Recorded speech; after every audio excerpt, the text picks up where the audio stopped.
Hola, muy buenos días a todos. Gracias por acompañarnos el día de hoy. Ya vamos a dar inicio a nuestro webinar. Em, por favor, me confirman si estamos escuchando bien el audio, si está bien el audio y me escuchan bien, por favor.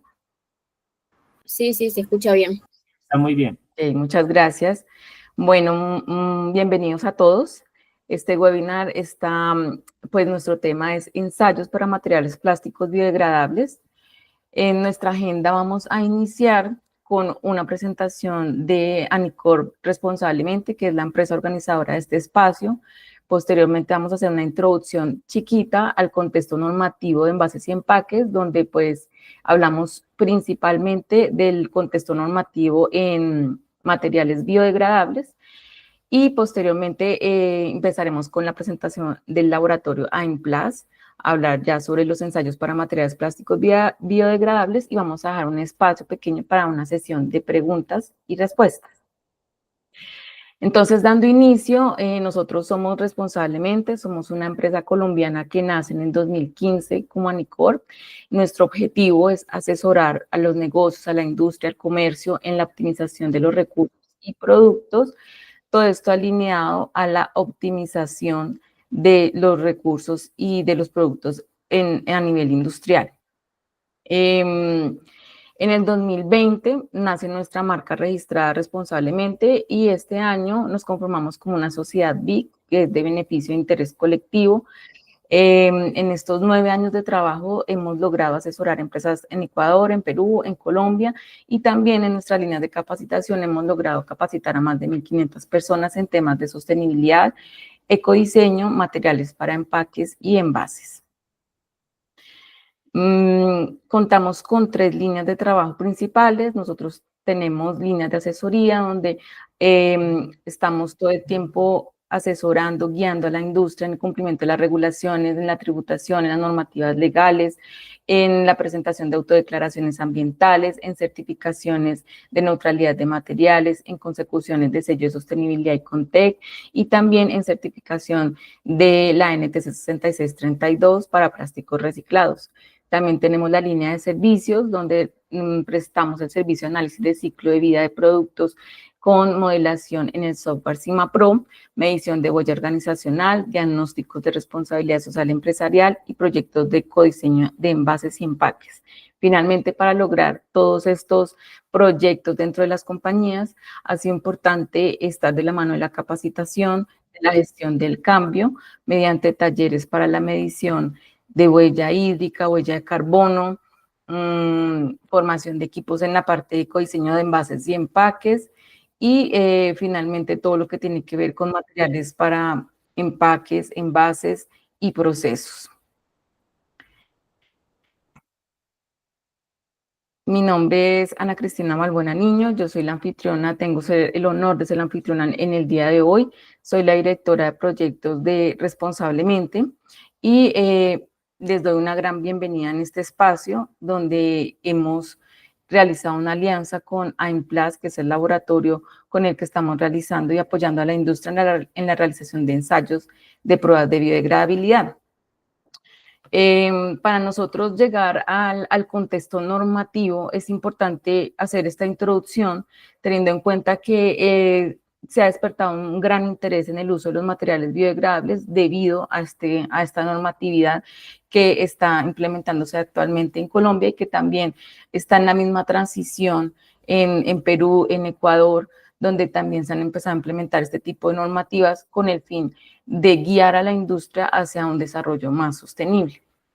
En Colombia tenemos 3 normativas principales, que son la resolución 1407, correspondiente a la responsabilidad extendida al productor, la ley 2232, que corresponde a la prohibición de plásticos de un solo uso, y la ley 2277, que nos indica el impuesto a los plásticos de un solo uso. De esta manera hacemos un acercamiento o un enfoque en la ley 2232, que es la que nos establece la prohibición de plásticos de un solo uso, y en la resolución 0803, que nos dicta algunas disposiciones para la aplicación y el cumplimiento de la ley 2232, pues nos indica también ciertos puntos importantes en estas alternativas que nosotros tenemos actualmente para los productos que ya están prohibidos y que están por prohibirse en el 2030. De esta forma, la ley 2232, así como nos indica cuáles productos están prohibidos, nos indica cuáles son las alternativas para que estos productos puedan continuar en el mercado y nos dan 3 puntos específicos para nosotros continuar en el negocio con la producción de estos productos. Uno es la acción 110, que trata de la economía circular. El segundo es el empleo de materiales biodegradables y el tercero es el empleo de materiales plásticos reciclados postconsumo nacional al 100%. Acá volvemos a enfocarnos en el punto de los materiales, del uso de los materiales plásticos biodegradables, donde quiero hacer un enfoque en unos puntos importantes de las aclaraciones que nos dio la resolución 803 que salió este año. Entre estos puntos está que los ensayos de biodegradabilidad se deben realizar bajo una norma ASTM o ISO que demuestre que se cumple con los requisitos de biodegradabilidad y o compostabilidad en condiciones ambientales naturales. Entonces acá me gusta hacer como un enfoque también en que la norma nos deja de libre elección cuál va a ser la ASTM que vamos a utilizar para los ensayos y también de libre elección cuáles van a ser las condiciones ambientales en las cuales vamos a realizar estos ensayos. También nos indica que se debe demostrar que estos ensayos de biodegradabilidad y en el uso de estos materiales no se contienen sustancias de interés en su composición. También nos indica que se debe hacer el análisis con un laboratorio acreditado por la ONAC o un laboratorio internacional que forme parte de los acuerdos multilaterales con la ONAC. También nos estipula que para el 24 de junio del 2025, las personas o las empresas, las personas jurídicas o empresas que se adhieran al uso de los plásticos biodegradables como una alternativa para sus productos, deben presentar ante el Ministerio de Ambiente y Desarrollo Sostenible el anexo número 8, que es un formato de reporte de resultados de biodegradabilidad y o compostabilidad en condiciones naturales, y lo deben adjuntar con el análisis emitido por el laboratorio, donde se demuestre el porcentaje de biodegradación, que también está regulado por un 50% en 3 años y un 85% en 4 años. También se debe adjuntar un informe de ausencia de sustancias de interés y los métodos de ensayos acreditados nacional o internacionalmente que se utilizaron para la realización del ensayo.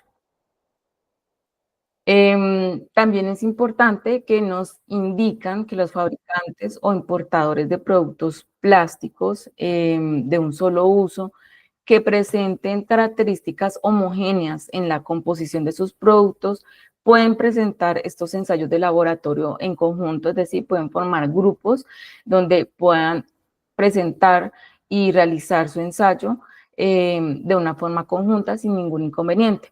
De cumplir con todos estos requisitos anteriores, la norma nos estipula que también se debe dar cumplimiento a las metas de responsabilidad extendida al productor.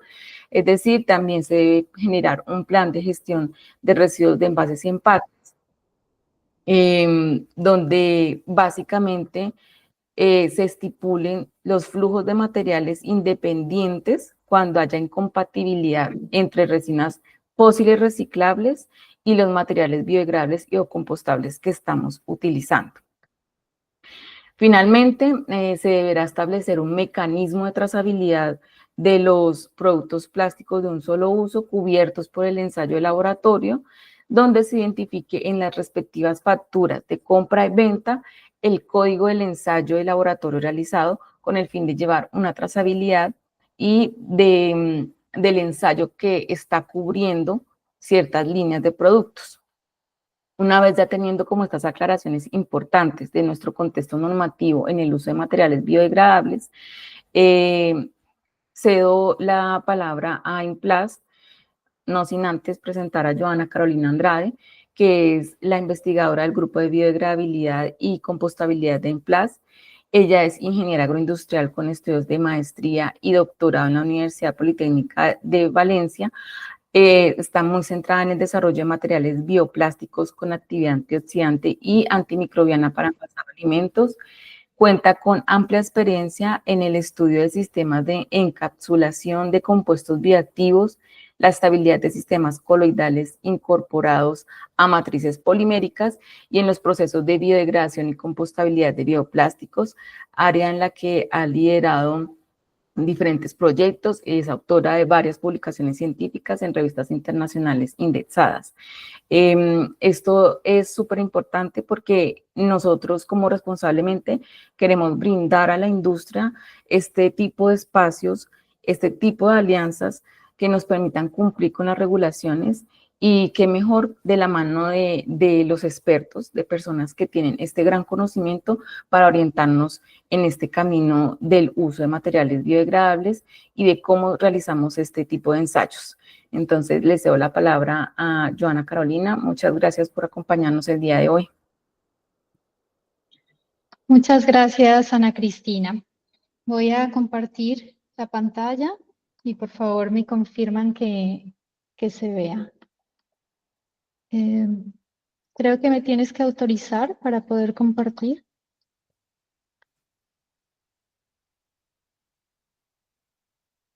¿Tengo autorización para poder compartir la pantalla? Sí, Porque tienes no... autorización. Dame un Ahora. minuto, dejo de compartir a ver si ahí te permite. Ya. ¿Ahora pueden ver mi pantalla? Sí, ya vemos tu pantalla. Perfecto. Bueno, muchísimas gracias, Ana Cristina, y gracias a todas las personas que asisten hoy a este webinar. Para comenzar, me gustaría mostrar un poco, contextualizar un poco acerca de AIMPLAS. Bueno, pues AIMPLAS es un centro tecnológico con más de 30 años de experiencia en el sector del plástico. AIMPLAS se ubica en Valencia, en España. ¿Cuál es nuestro propósito? Bueno, pues tenemos dos propósitos claves. Uno es el de generar valor a las empresas a través de riqueza y empleo y por otra parte también aportar un valor a la sociedad para mejorar la calidad de vida y así asegurar la sostenibilidad medioambiental también. Contamos con un área de 12.000 metros cuadrados para cumplir con estos objetivos. Y estos 12.000 metros cuadrados se distribuyen en 6.500 metros cuadrados en plantas piloto y 4.500 metros cuadrados de laboratorios. Asimismo, nosotros tenemos también un área destinada a la formación que está alrededor de 1.000 metros cuadrados. Aquí pueden ver algunas de nuestras instalaciones. Bueno, nosotros somos alrededor de 250 empleados y trabajamos en toda la cadena de valor del plástico. Así que partimos desde la síntesis de los polímeros, de las materias primas, el compounding, todos los procesos de transformación y de fabricación, llegamos a usuarios directos y sectoriales y finalmente trabajamos en la valorización de los residuos plásticos. Es decir, que también llegamos a ese fin de vida de estos materiales, ¿no? Para este fin de vida de los materiales tenemos diversas líneas de acción, entre las cuales se tiene también la parte de biodegradación y compostabilidad, de la cual hablaremos más adelante. La forma en que nos distribuimos son estas direcciones. Dirección de tecnologías, dirección de laboratorios, dirección de I+D+I, dirección de proyectos, de negocio, de gestión de riesgos, de servicios de gestión, de personas y de formación. Y en concreto, la parte de tecnologías y laboratorios se divide en diferentes clusters, que son el de packaging, ciudades, movilidad y energías sostenibles, agricultura y medio acuático, economía circular y medio ambiente, reciclado, valorización y biotecnología, el laboratorio de caracterización y ensayos de materiales, que es en el cual se encuentra el laboratorio de biodegradación y compostabilidad, y finalmente el clúster de salud y seguridad del consumidor y del medio ambiente. En concreto, los laboratorios de AIMPLAS tienen una acreditación o cuentan con una acreditación de calidad de la ISO 17025, la cual tiene un alcance muy amplio de diversos estudios de caracterización de los plásticos. También nuestro laboratorio, específicamente el Laboratorio de Biodegradación y Compostabilidad, está reconocido por diferentes organismos de certificación, como son TÜV Austria, DINSERCO y BITIC.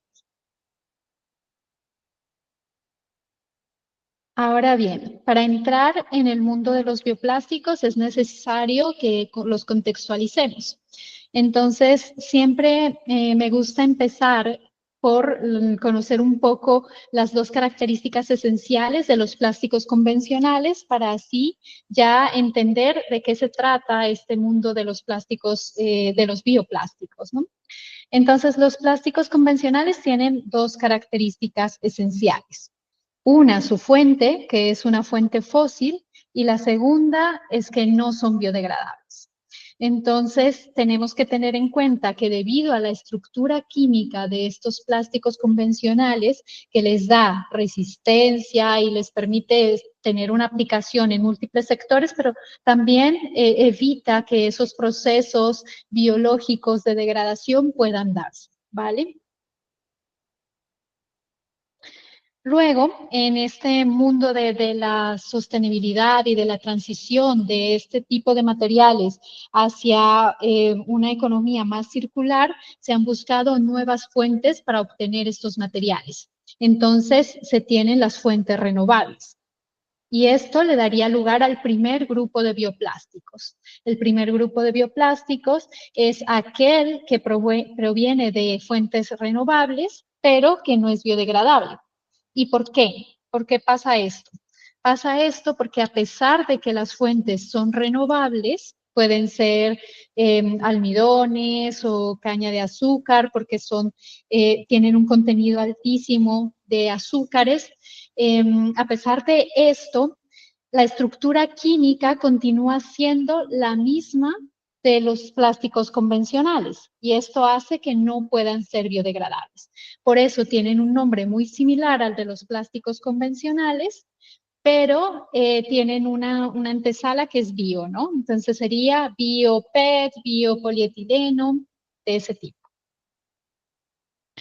Por otra parte, tenemos otra característica importante, que es la biodegradación. Entonces, tenemos un grupo de bioplásticos que son de origen fósil, pero que son biodegradables, ¿vale? Y finalmente otro grupo de bioplásticos que son de fuentes renovables y que a la vez son biodegradables. Entonces, este es el grupo más interesante de materiales, ¿no? Ya que son de un origen natural y que a la vez son biodegradables. Pero cuando hablamos de que estos materiales tienen las características de biodegradación, tenemos que conocer más a profundidad de qué se trata este término. Entonces, cuando nosotros hablamos de biodegradación, tenemos que tener en cuenta que es un proceso siempre mediado por microorganismos. Puede darse en ambientes aerobios o anaerobios, pero siempre bajo la intervención de microorganismos. Entonces, podemos decir que, si me permiten, voy a ver si puedo señalar aquí.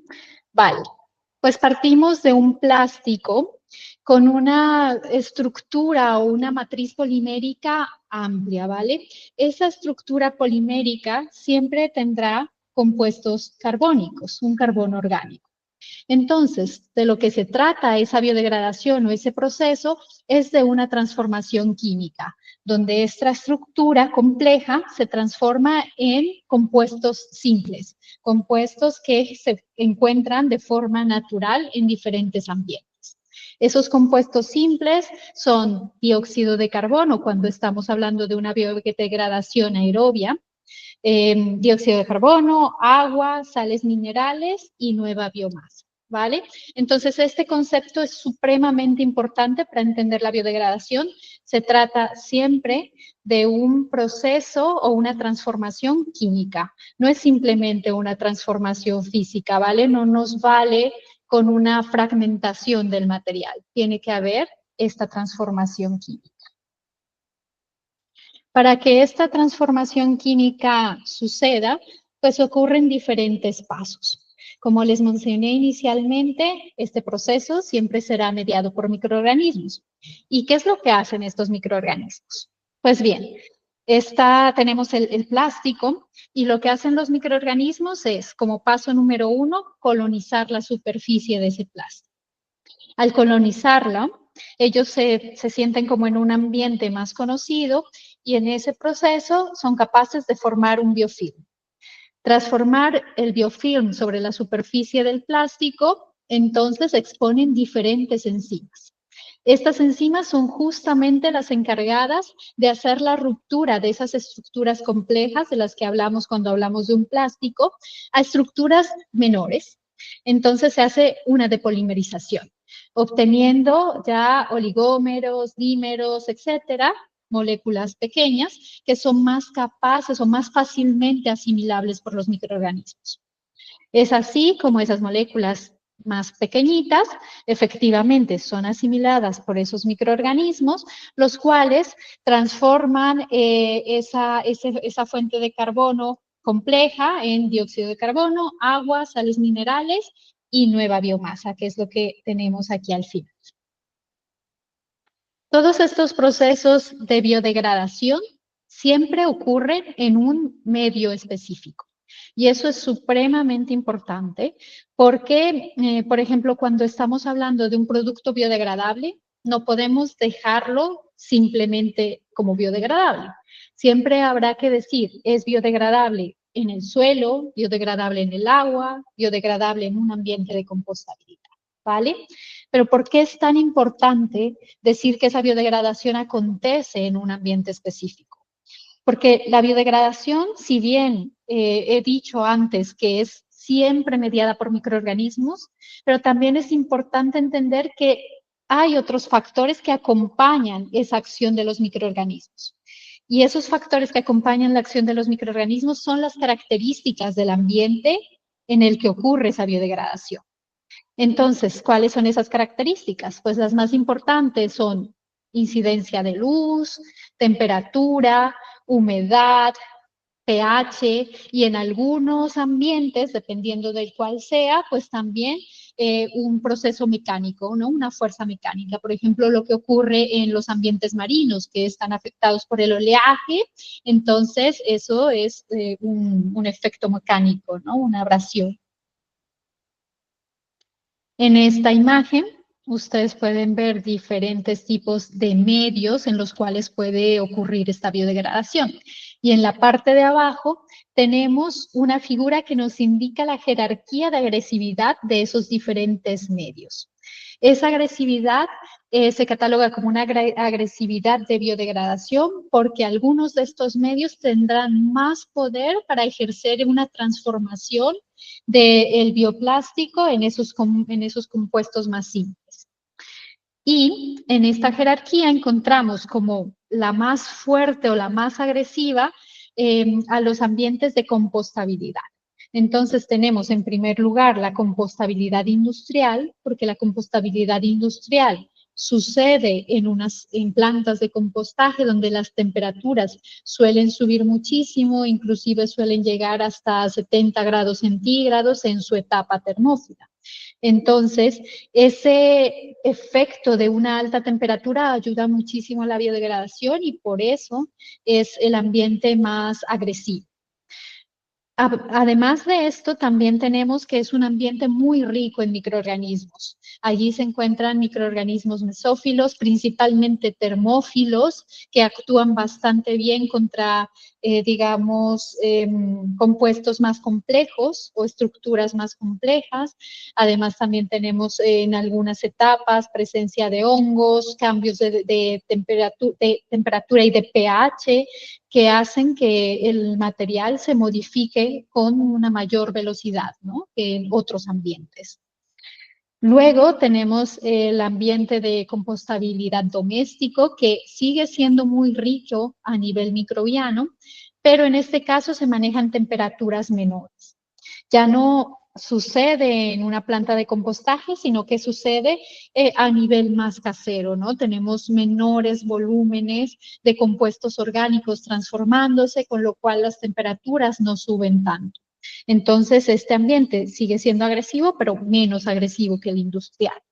Luego tenemos el ambiente de suelo, que tiene otro tipo de microorganismos diferente al ambiente de compostaje, y principalmente tiene menos microorganismos también, ¿no? Estamos hablando de una carga microbiana menor y por eso es un ambiente menos agresivo. También hablamos de temperaturas más bajas.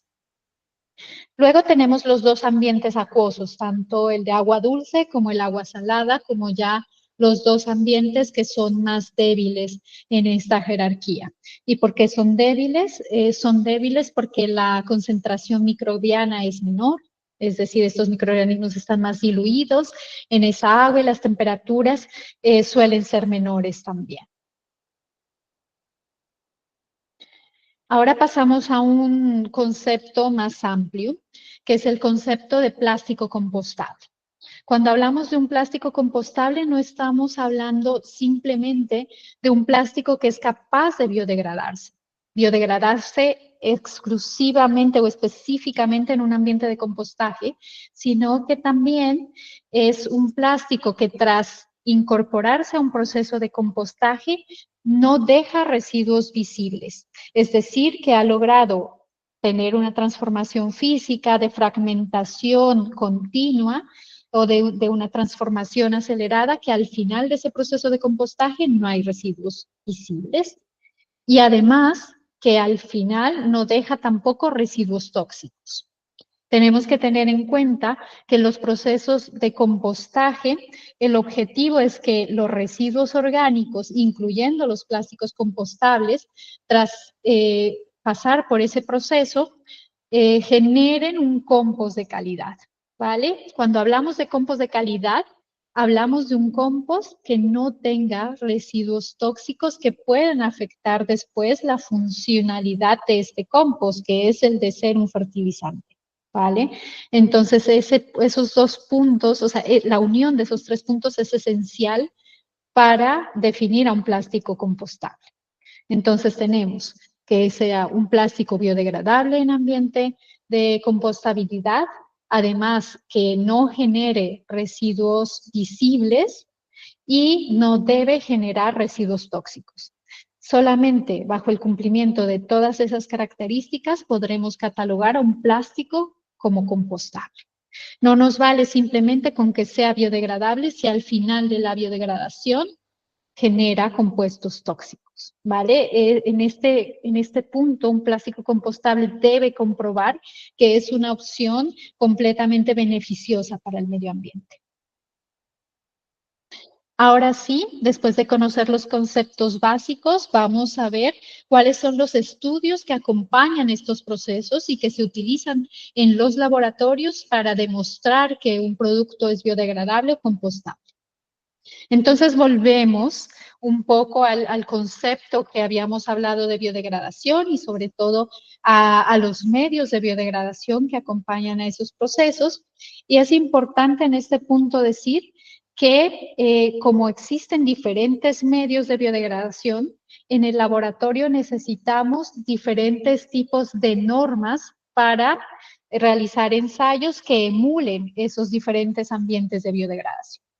Entonces, ¿qué es lo que hacemos en un laboratorio? En un laboratorio tomamos una norma bajo la cual se emulan esas condiciones de los ambientes en específico y una vez emulados en reactores las condiciones de ese ambiente, pues exponemos la muestra, el plástico, a esas condiciones y vamos evaluando en el tiempo cómo va siendo esa transformación. La transformación del plástico complejo a los compuestos más sencillos. Y al final del proceso generamos un porcentaje, ¿no? ¿En qué medida se ha conseguido la transformación? ¿Se ha transformado en un 100%? ¿Se ha transformado en un 90%? ¿En un 50%? ¿Vale? Disculpa un segundo, Joana. Sí, ¿podrías hacerme el favor de bajar la barra que dice compartir, que no nos deja ver la presentación en ocultar. la parte? Sí, por favor. Ahí. Gracias. Muchas Ujú. gracias. Ah, no, con muchísimo gusto. Todo lo que necesiten me dicen y ya está. Bueno, en este punto del porcentaje de biodegradación es bastante importante porque al menos en Europa se considera que un plástico es biodegradable cuando supera el 90% de biodegradación. ¿Vale? Si, digamos, un plástico llega simplemente al 10% de degradación, de biodegradación, no se considera biodegradable. Siempre debe superar, ¿no?, ese 90%. Ahora me gustaría mostrarles más de forma cercana en qué consisten esos estudios que comprenden la compostabilidad. Para que nosotros logremos demostrar que un producto o que un plástico es compostable, pues debemos seguir diferentes tipos de estudios. Y el esquema de evaluación en concreto de los plásticos compostables se compone por 4 diferentes estudios. Y esos 4 estudios están todos comprendidos en la norma en 13432, que es la norma justamente que establece esos requisitos para que un plástico sea catalogado como compostable. Y esos estudios son caracterización química, biodegradabilidad en condiciones de compostabilidad, la desintegración física y finalmente la ecotoxicidad. En cuanto a la caracterización química, lo que se hace bajo norma es, primero, realizar una identificación del material que estamos evaluando a través de espectrometría de infrarrojo, un FTIR. También se determina la cantidad de sólidos volátiles, los cuales deben estar por encima de 50%, y se determina la cantidad de metales pesados y flúor contenidos en la muestra. Entonces, esta norma nos presenta una serie de límites para cada uno de los metales pesados y para el flúor, ¿vale? Para que un producto sea o supere este requisito, pues los valores de metales pesados deberán estar por debajo de los límites que en la norma se establecen. Luego pasamos al segundo requisito, que es el requisito de biodegradación. Y la biodegradación se realiza a través de la norma ISO 14855 en cualquiera de sus versiones, en la 1 o en la 2. ¿Cuál es el requisito para que un producto sea catalogado como biodegradable en condiciones de compostabilidad industrial?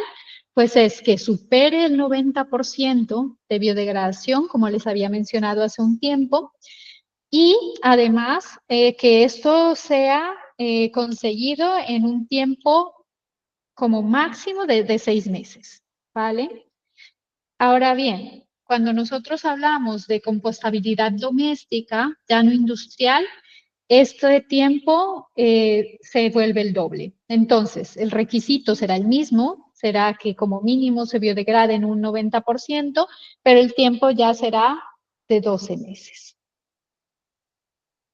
En cuanto a la desintegración, como habíamos mencionado, también debe cumplir, ¿no?, un requisito del 90%. Se debe desintegrar el material en un mínimo de 90%, es decir, que los residuos que se generen deben ser como máximo de un 10%, y este estudio sucede en un tiempo fijo de 3 meses. ¿Cómo se realiza ese estudio de desintegración? Pues bien, en el estudio de desintegración nosotros colocamos las muestras en unos reactores de un tamaño significativo, donde se colocan una serie de residuos orgánicos que serían como, o sea, es como recrear lo que sucede en las plantas de compostaje, ¿no? En las plantas de compostaje llega el flujo de residuos orgánicos mezclado, llegaría, ¿no?, mezclado con los plásticos compostables, y toda esa masa orgánica se expone a ese proceso de compostabilidad. el proceso de compostabilidad que tiene diferentes fases, ¿no? Unas fases mesófilas, otra fase termófila, luego tiene una fase mesófila secundaria y finalmente ya una fase de maduración del compost. Entonces es esto mismo lo que nosotros recreamos en escala piloto en el laboratorio a través de la norma ISO 16929 o a escala de laboratorio a través de la norma ISO 20200. Después de un tiempo fijo de los 3 meses, cuando hablamos de compostabilidad industrial, toda esa masa orgánica que se puso en el inicio es tamizada porque ya esa masa orgánica se ha transformado en un compost. Entonces, el compost que hemos obtenido en esa desintegración es tamizado por diferentes tamices. El último de ellos es un tamiz de tamaño de 2 milímetros y observamos qué es lo que se queda retenido en el tamiz de 2 milímetros. Después de seleccionar, limpiar y secar, pesamos cuál es la cantidad retenida y ese peso de cantidad de muestra retenida deberá ser menor al 10% respecto al peso inicial en peso seco, ¿no? Luego tenemos el estudio de ecotoxicidad y el estudio de ecotoxicidad se realiza después de hacer el estudio de desintegración. ¿Y por qué se hace en este orden? Pues nosotros tenemos que partir de un compost que ha sido obtenido en ese proceso de desintegración, porque como mencioné, el proceso de desintegración emula lo que sucedería en una planta de compostaje. Entonces, ya la muestra plástica ha entrado al proceso de compostabilidad y tras esos 3 meses se ha transformado junto a otros residuos orgánicos y ahora tenemos un compost. Un compost que ha estado expuesto a la presencia de la muestra que queremos evaluar. Y en caso de que la transformación, la biodegradación que ha sucedido durante la etapa de compostabilidad haya liberado compuestos tóxicos, pues esos efectos tóxicos se verán en este estudio de ecotoxicidad, ¿vale? Es por eso que nosotros usamos siempre el compost obtenido en la desintegración como sustrato para realizar posteriormente el estudio de ecotoxicidad. ¿Y cómo se hace este estudio de ecotoxicidad? Este estudio se realiza a través de los procesos de germinación, la evaluación de la germinación y la generación de biomasa de diferentes plantas, siguiendo la OSD 208. ¿Vale? Entonces, nosotros exponemos semillas, una cantidad concreta de semillas, a crecer bajo las condiciones o a crecer con este compost generado en el proceso de ecotoxicidad. Y se exponen las semillas a diferentes ratios de concentración del compost, ¿no? Así se obtienen valores de germinación y de biomasa, y esos valores de germinación y de biomasa se comparan respecto a un compost que no haya sido expuesto al plástico que estamos evaluando. Y esos valores comparados deberán ser similares en un 90%, ¿no? La diferencia no deberá superar el 10% para que el estudio sea superado. En esta imagen podemos comparar los dos esquemas, ¿no? Los esquemas de compostabilidad industrial y los esquemas de compostabilidad doméstica. Aquí en Europa, cuando se cumplen con estos estudios, se puede optar a la obtención de las certificaciones. En Colombia también, en los diferentes países también, solo que entiendo que bajo las recientes leyes no es un requisito cumplir con todo el esquema de compostabilidad. Sin embargo, un productor o una empresa puede hacerlo para, digamos, entrar al mercado de forma más certera. Entonces, esos esquemas de compostabilidad, como ya mencioné, siempre van a tener caracterización química, biodegradación, desintegración y ecotoxicidad en plantas superiores, pero la diferencia entre los dos va a ser básicamente las condiciones en las cuales se realiza el ensayo. Van a ser ensayos muy similares, pero principalmente la temperatura va a cambiar, siendo de 58 en compostabilidad industrial y siendo de 25 grados centígrados en una compostabilidad doméstica. como tenemos una diferencia en temperaturas tan significativas, se entiende que las dinámicas de biodegradación van a ser diferentes. Una dinámica mucho más acelerada en compostabilidad industrial y una dinámica más ralentizada en compostabilidad doméstica. Y por eso los requisitos en cuanto a tiempo cambian.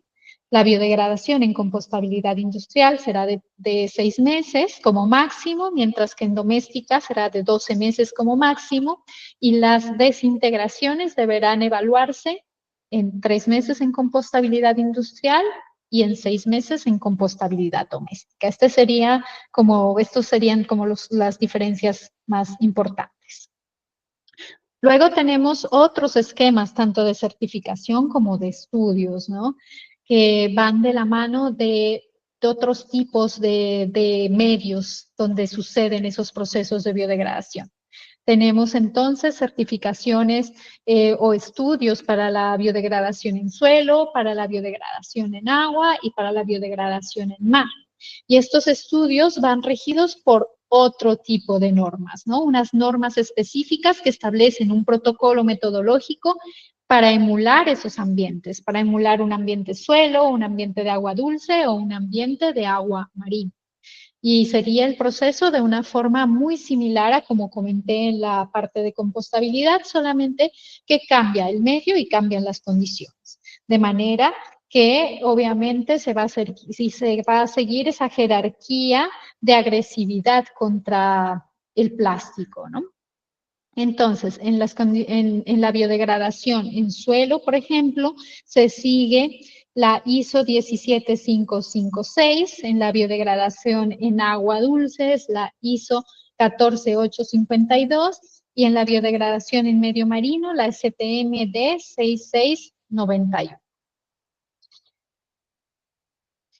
Ahora bien, voy a hablar acerca del proceso de certificación que ustedes deberían seguir si lo que desean es conseguir las certificaciones y en consecuencia las ecoetiquetas de los organismos de certificación TÜV Austria, DIN COBIT. Entonces, el paso número 1 suele ser el análisis de estos organismos de certificación de su muestra.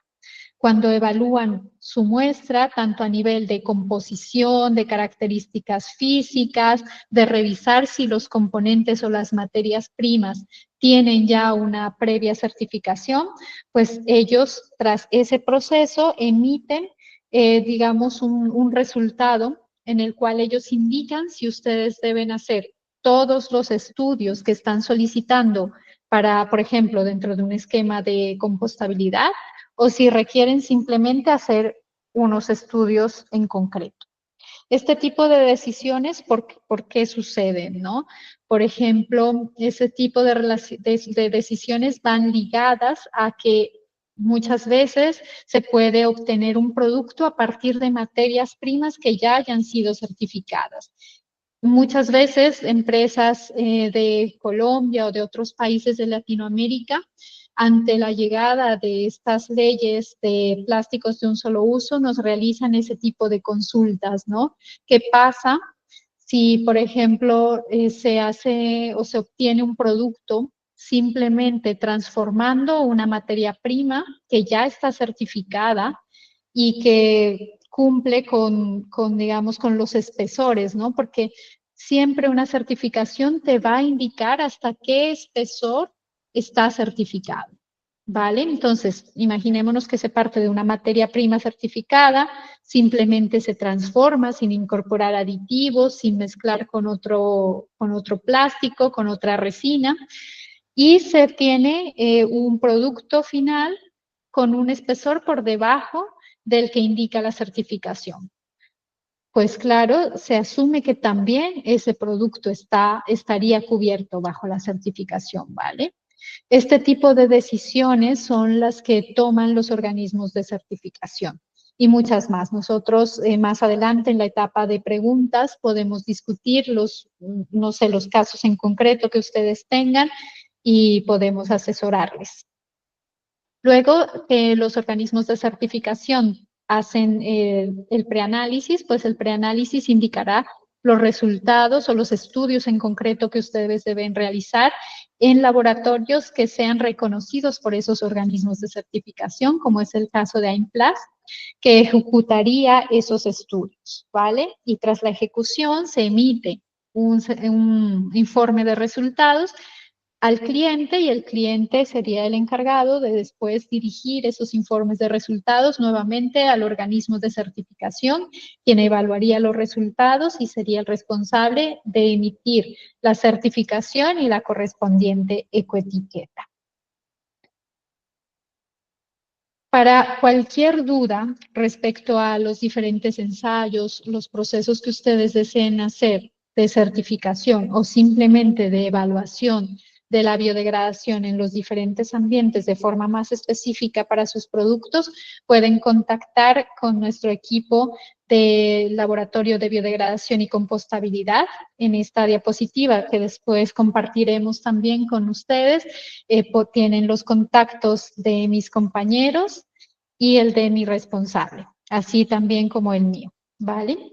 Y ahora sí, quedo a su disposición para responder las diferentes dudas. Voy a dejar de compartir.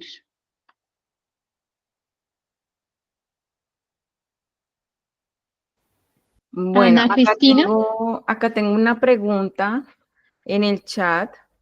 Nos dice, la certificación de biodegradabilidad para las bolsas es que se cumpla con la norma del 50% de biodegradación en 3 años y 80% en 4 años. Es decir, que la prueba es sobre el material.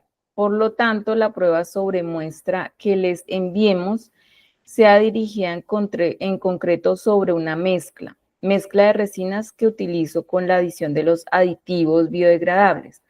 Por lo tanto, yo enviaría 2 láminas, una con polietileno de baja densidad y otra con polietileno de alta densidad, y así cubriría todos mis productos. No enviaría bolsas. ¿Es así? Tienes, por ejemplo, allí entiendo que tiene bolsas con esa misma, digamos, con una misma composición, pero en diferentes espesores, tamaños, ¿sí? Es Entiendo que es correcto, así. sí. Y con polietileno de baja densidad y con polietileno de alta. Es correcto. O sea, si nos envía digamos, con que envíe uno, con que evalúe uno, ya estaría cubriendo los diferentes tamaños y los diferentes espesores. ¿Por qué? Porque el estudio de biodegradación se refiere a una transformación química, no está ligado a un concepto físico que sería más como el espesor o el tamaño, ¿vale? Eso es más, digamos, sería más relacionado con un estudio de desintegración. Como ahora estamos hablando específicamente de un estudio de biodegradación, entonces es una transformación química. Así que la composición es la misma en todos los casos de las diferentes bolsas, así que con que se tenga el resultado para uno, cobre las otras. Eso sí, teniendo en cuenta que sea la misma composición siempre.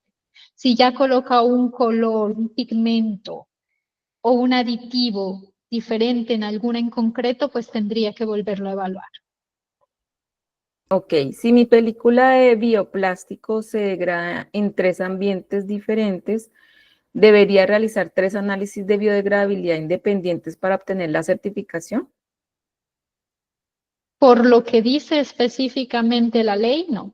Podría escoger uno de ellos.